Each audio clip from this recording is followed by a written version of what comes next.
Sumasampalataya ako sa Diyos sa mga pangyayaring sa lahat na may gawa ng langit at lupa. Sumasampalataya naman ako sa Kristo ay isang anak ng Diyos. Panginoon natin lahat.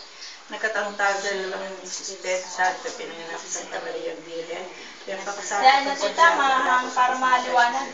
At may tatlong araw na buhay ng muli. Malulog, makisalari ka lulog sa kanya sa mga pangyayaring sa lahat ng mga dito. Kung sino ko ba yung mga tao. Sari.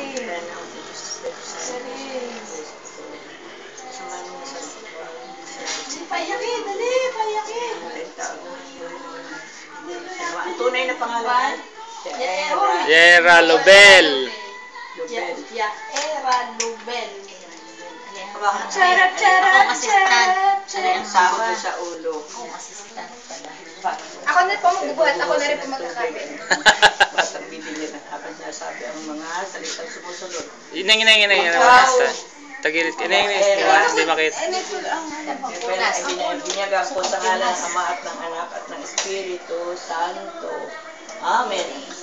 Yay! Baga naman. Oo naman. Iyak!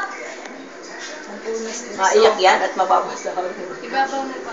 Dito sa ibabaw. Ay, hindi na lang. Ang bait. Oh. Si Bait ng Ninang, Diyos ko! Papunas Wala na sabi. Papunas na tayo lahat. Ama namin sumasalangit ka sa bayan ng ngalan sa amin ng Puti kami. sanang... Sundin ang loob mo dito sa lupang May puti pa nyo? Puti tayo. Ano sa araw-araw. Hindi ka sa pinag- Tuwan mo kami sa ang masal para nagkakautang sa amin. Ang sama. Amen. Aba, Birhen Maria, napupuno ka ng grasya, ang Panginoon Diyos, Huwag kang pinagpala sa bahay lahat, pinagpala ka ng iyong anak na si Jesus. Santa Maria, na Diyos, panalangin mo kami makasalanan ngayon, kung kami ngayon mamatay. Amen. Sa ngalan ng Ama, ng Anak, at ng Espiritu Santo. Amen. Salamat po sa Diyos! Ito may dala-dala pa yung puti. Swerte daw yun sa hanap buhay. Ayay! Ayun! Hindi pa naman binyagan eh. Hindi pa po. Pabawi po ako doon. Bawi ka talaga doon. Charot, charot, charot. Charot, charot. Hindi ko pala nilapitan ng gusto eh. Baka yan eh, walang makita dyan ha. Ay, Diyos ko po. Wala, hindi wala. Walang bagay. Walang bagay.